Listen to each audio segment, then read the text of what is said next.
sure that it has, yeah, but I guess it's different rules, but then, I've got the whole summer student 2 days, so I've got that, that creepy nurse that's getting rained.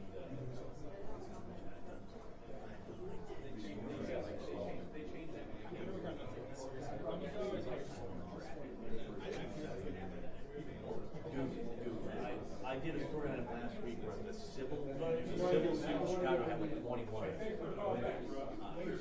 There were like 21 victims for the civil.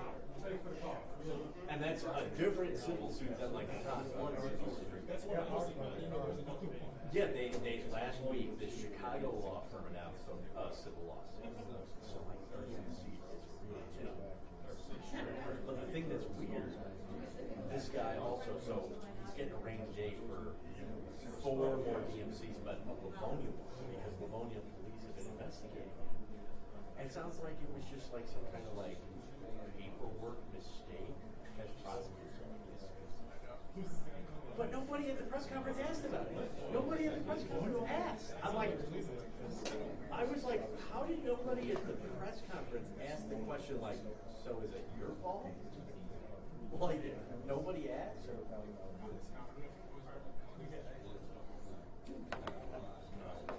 Yeah, well, it's, dude, it's interesting, because, like, at least when I first got here, it was like all the dudes that made it. I mean, like, you had to keep your eye on, like, some of these guys. Now it's like, you know who to keep your eye on the scene, but some of them, it's just kind of a thing where it's like, I don't know, that was seen the reporter at the press conference, and everyone's looking at you.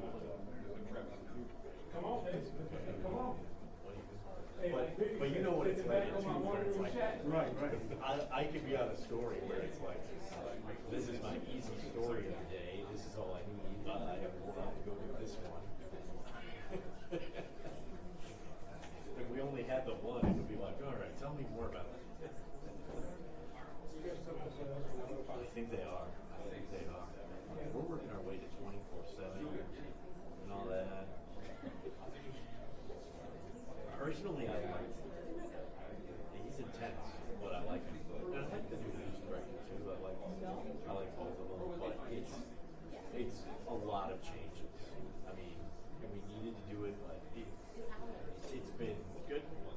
It's been tough for everybody to embrace the change. I mean, I'm just like working myself down first. Whatever it is, reminded you of your ability to we want to see the podium. So it's interesting because it's like they're finally starting to take aspects of what people our age like kind of like. But it's all stuff that feels like necessarily with everybody. Like it's like,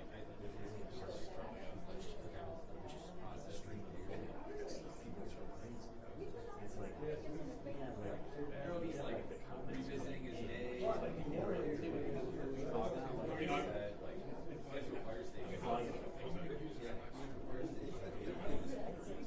but it's not like they're actually cutting it down. So when they're posting it, it's got the podium, it's weird. So they're getting that going on, and it is hard to keep up on the social stuff. Yeah. Yeah, but you're so good at it. But it's a thing too where it's like, how do you deal with like the copy?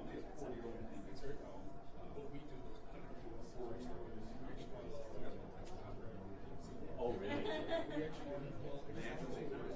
Yeah. Yeah.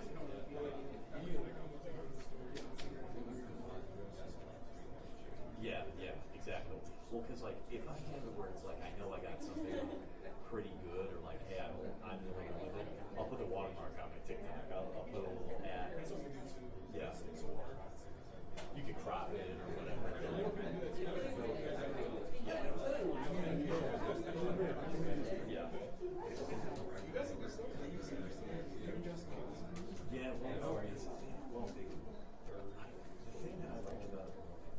1, 2, 3. The audience is like really good at finding people that some kind of connection. Yeah.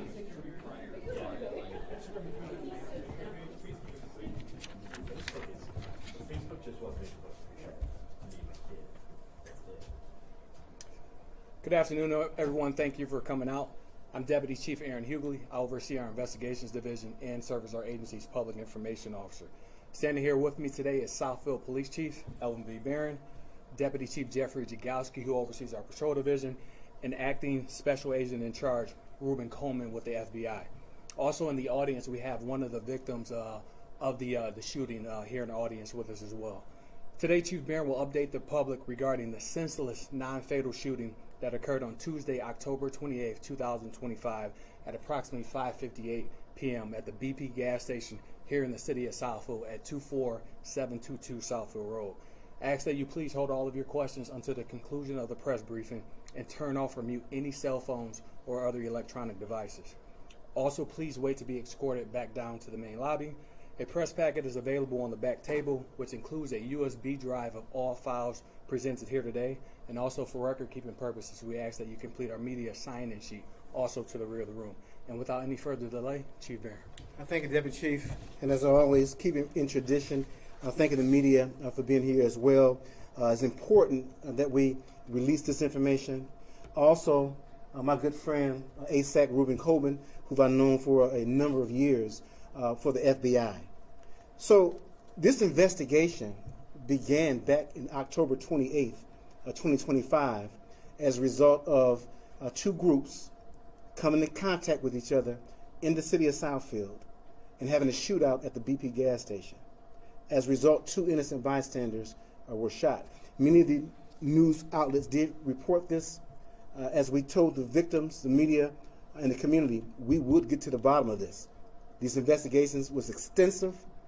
In fact, some of these suspects figure, since they don't live in our city, that maybe they can commit a crime here and then disappear to other cities and other states. In fact, one of the suspects sought refuge for a number of weeks in Dallas, Texas. And the other suspects sought refuge in surrounding communities. But we haven't forgotten. We knew where they were the whole time. We were tracking their movements as we built our case. So this is just a testament of the work that the Southfield Police Department does in collaboration with our partners. And I'm going to acknowledge the partners who assisted on this investigation, starting with the FBI, Oakland County Gang and Violent Crime Task Force, FBI Detroit Violent Crime Task Force, FBI Macomb Gang and Violent Crime Task Force, Michigan State Police, ATF Detroit, Oakland County Sheriff's Office SWAT Team, FBI SWAT, Southfield SWAT, Southfield Tactical Crime Suppression Unit, Southfield Detectives, Southfield Patrol, and our Oakland County Auto Theft Unit all came together to gather information, use advanced technology, and again, surveilling these suspects for a time period as we built our case. We're also thankful for our prosecutor who stayed with us each step of the way, making sure that the information we provided was information that could lead to charges. And as a result of this investigation, we were able to charge 3 individuals for these crimes. I'm going to announce the charges. Following that, I'm going to give you an overview of what occurred, and then we're going to release video of what occurred at that gas station. So, suspect number 1, Amanju Dozier, 23 years old, resident of Auburn Hills, Michigan. Charges: count 1, assault with intent to murder. Count 2 and 3, weapons, felony firearm. Count 4, weapons, firearms, possession by a felon. Count 5, weapons, carrying a concealed weapon. Bond, $250,000, cash only, GPS tether prior to release with home restrictions. Suspect number 2, D'Angelo Brown Jr., 22 years old, resident of Sterling Heights, Michigan. Count 1, 4, and 6, assault with intent to murder. Count 2, 5, 7, and 9, weapons, felony firearm. Count 8, weapons, firearms, possession by a felon. Count 10, weapons, carrying concealed weapon. Bond denied. Suspect number 3, Romello Johnson, 23 years old, resident of Harper Woods, Michigan. Count 1, weapons, carrying concealed weapon. Count 2, weapons, firearms, possession by a felon. Count 3, weapons, felony firearm. Bond, $50,000, GPS tether to be issued prior to release. And so this incident, again, occurred on Tuesday, October 28th, 2025, at approximately 5:58 p.m. Southfield police officers were responding to an unrelated alarm call at 24566 Southfield Road, where they heard multiple gunshots coming from the north. Responding officers observed a black Dodge Ram pickup traveling southbound at a high rate of speed from the BP gas station located at 24722 Southfield Road. The Dodge Ram subsequently crashed into a brick wall on the north side of the gas station. The Dodge Ram was being driven by innocent bystander number 1, who was sustained a non-life-threatening gunshot wound to his abdomen. While officers were rendering aid to the gunshot victim, they observed a white BMW X5 SUV traveling eastbound at a high rate of speed on George Washington Street. Multiple callers reported that the BMW was last seen driving through residential yards while traveling northbound on Lathrop Boulevard from George Washington. The vehicle was last observed traveling eastbound on 10 Mile Road from Lathrop Boulevard. The investigation determined that 2 separate criminal groups encountered one another at the BP gas station, where members of both groups began firing gunshots at one another. For clarity, when we show the video, the 2 groups involved in this shooting, we're going to identify them by the vehicles that they're driving. Vehicle number 1, a gray Dodge Ram pickup truck, is occupied by Brown and Dozier. Vehicle number 2, a white BMW X5 SUV occupied by Johnson. As the surveillance video begins, suspect number 1, D'Angelo Brown Jr., is observed inside the gas station wearing all black clothing and short braids. Suspect number 2, Amaju Dozier, is also visible standing near a snack display inside the gas station with dreads, wearing a multicolored jacket.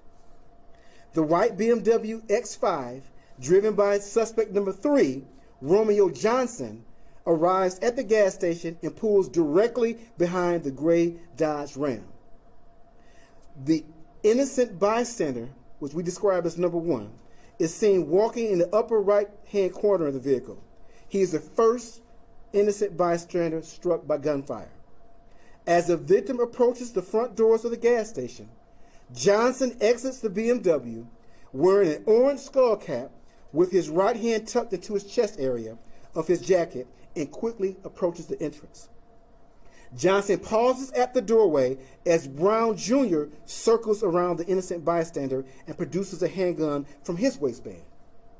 Brown Jr. fires his handgun, striking the innocent bystander in the arm, and then continues firing at Johnson. Johnson returns fire, producing a handgun that he concealed inside of his jacket. Johnson then fires towards Dozier, who is in the process of producing a handgun from his waistband. Dozier and Johnson exchange gunfire inside the gas station, while the clerk and patrons are present. Simultaneously, Brown Jr. continuing to fire his handgun as he runs away from the front entrance of the gas station.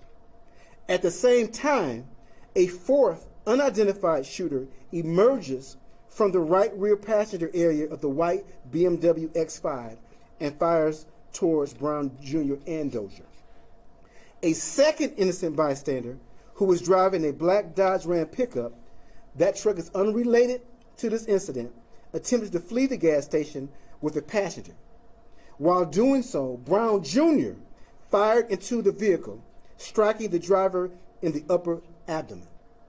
Brown Jr. is then observed running past dumpsters in the top center portion of the video. All suspects fled the scene in various directions as the white BMW X5 exited the gas station.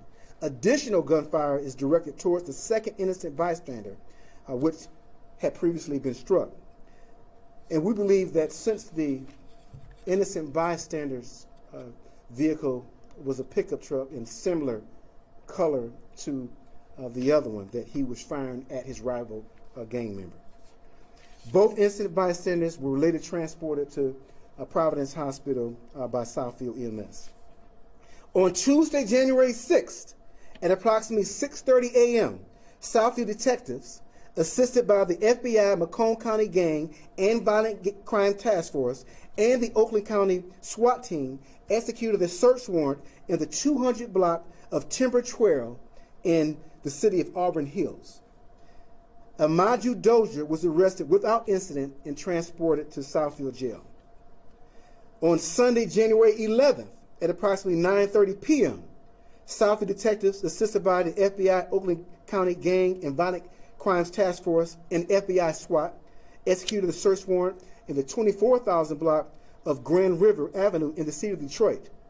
Romello Johnson initially refused to exit the building, but was ultimately taken to custody without incident and transported to the Southfield jail. On Wednesday, January 21st, at approximately 2 p.m., Southfield detectives, the Tactical Crime Suppressing Unit of the Southfield Police Department, and the FBI Oakland County Gang and Violent Crime Task Force arrested D'Angelo Brown Jr. in the 32,000 block of Market Street in the city of Mount Clemens. Brown Jr. was arrested without incident and transported to Southfield Jail. He was in possession of an AR pistol and a Glock handgun. The driver of the gray Dodge Ram seen in the video was arrested and later released after charges were not authorized related to his involvement. So at this time, I'm going to show video, but I'm going to remind you again of what you're looking at as it relates to the suspects.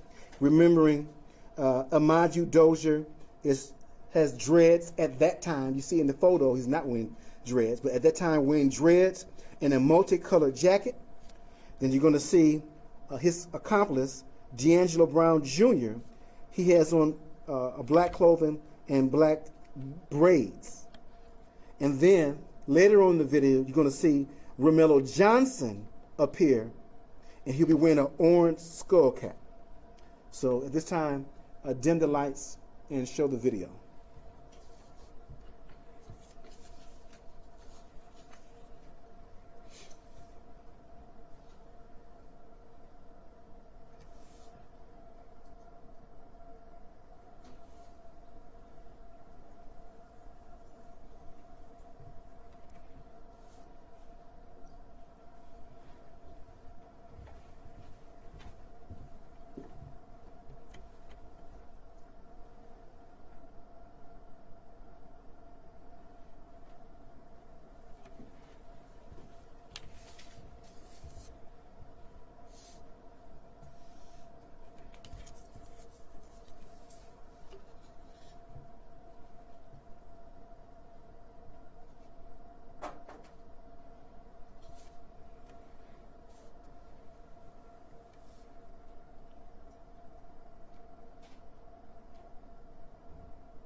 And these are the weapons that were confiscated as a result of the arrest that I mentioned earlier.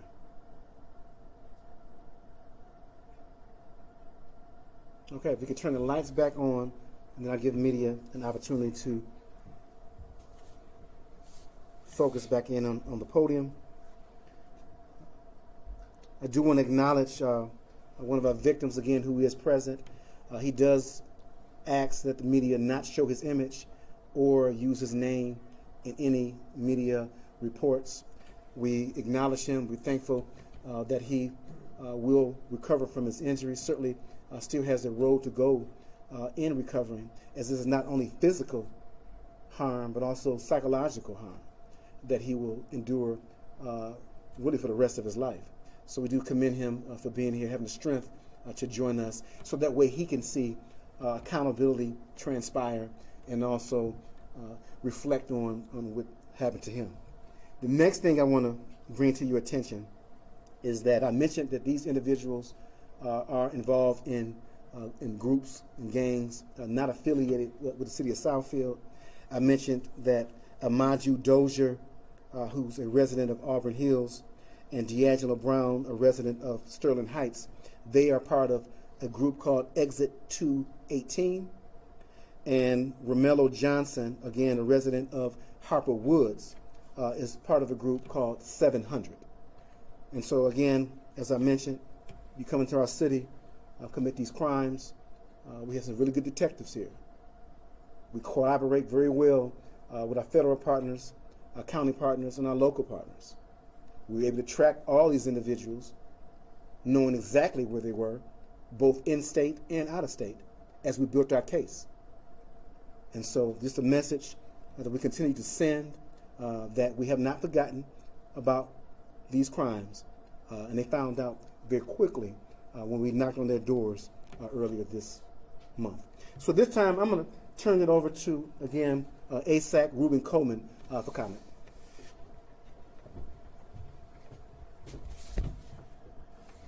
My name is Ruben Coleman, and I'm the Acting Special Agent in charge of FBI Detroit, which covers the state of Michigan, on behalf of our Special Agent in charge, Jennifer Runyon.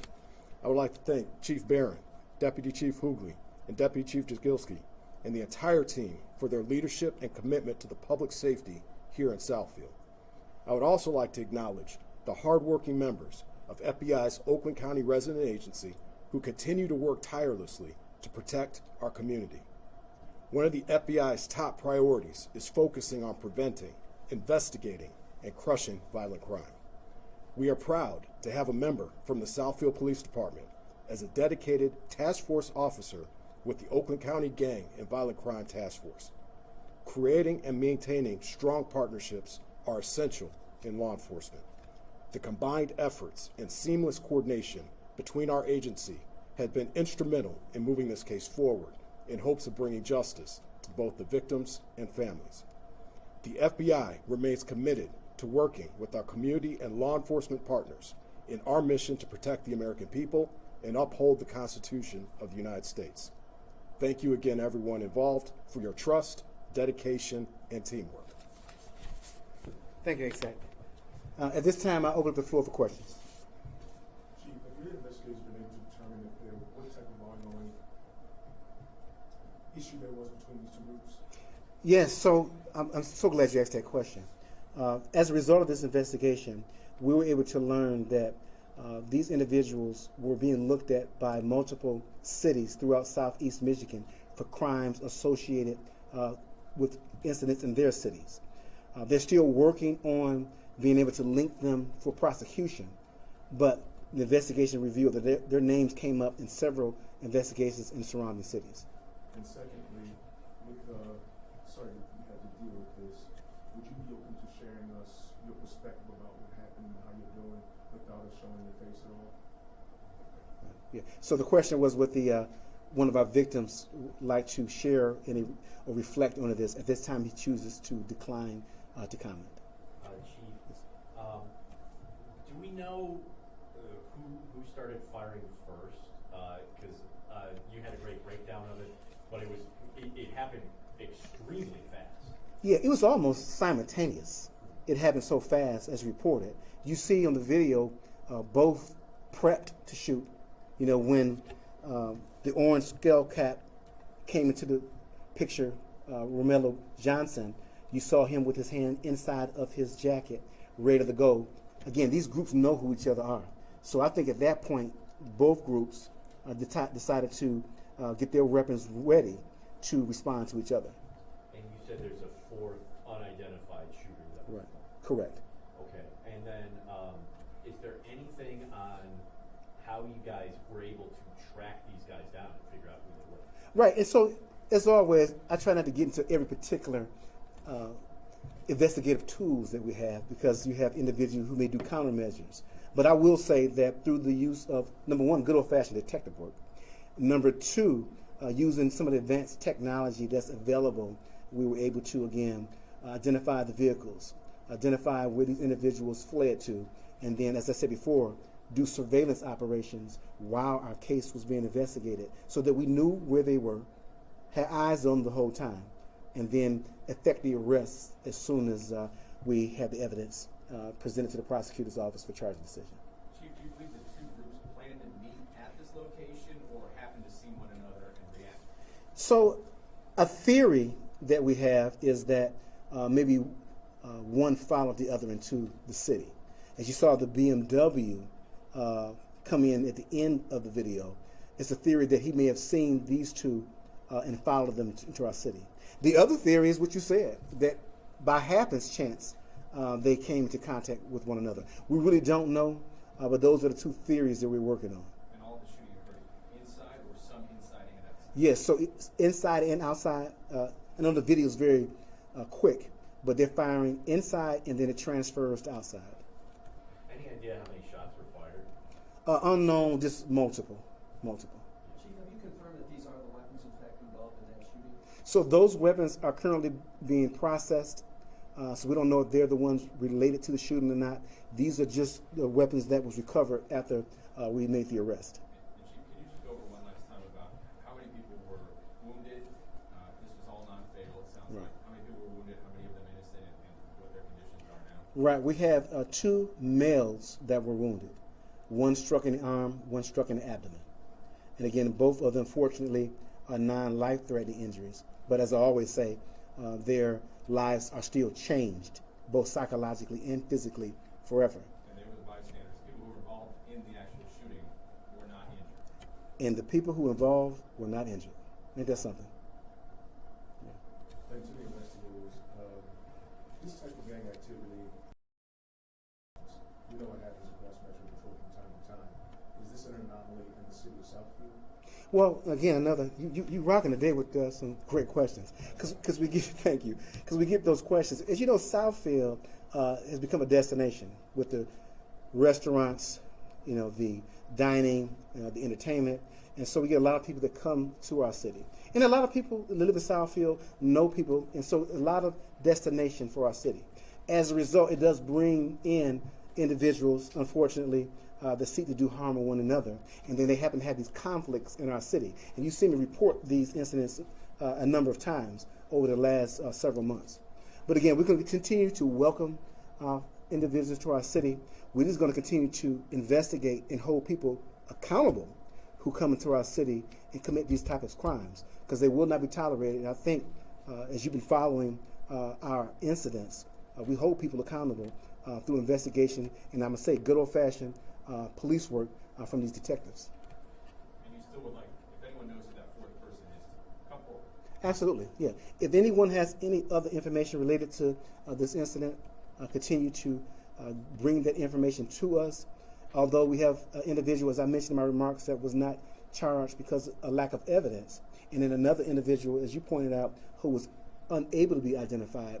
If you have the information, bring it forward, because additional charges are still able to be accepted by our prosecutor. Thank you. Thank you.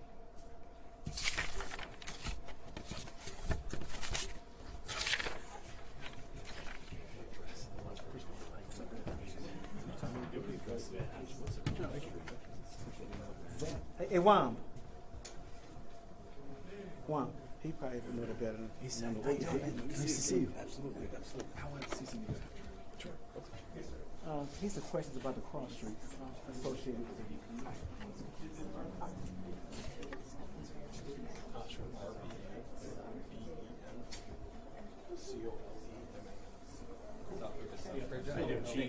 Great job getting those guys. I was there, I remember the day afterward. They sent us, but the thing that was weird, you guys were still investigating and knocking on doors, and I was like, maybe let's not be hanging out here while they're knocking on doors. It's one of those, yeah, we were there, so, dude, but man, that thing went like fast. Like, 'cause your description of it is like 10 times as long. I'm looking at it, I'm like, it's amazing that other people, but dude, these guys are planning. Wow.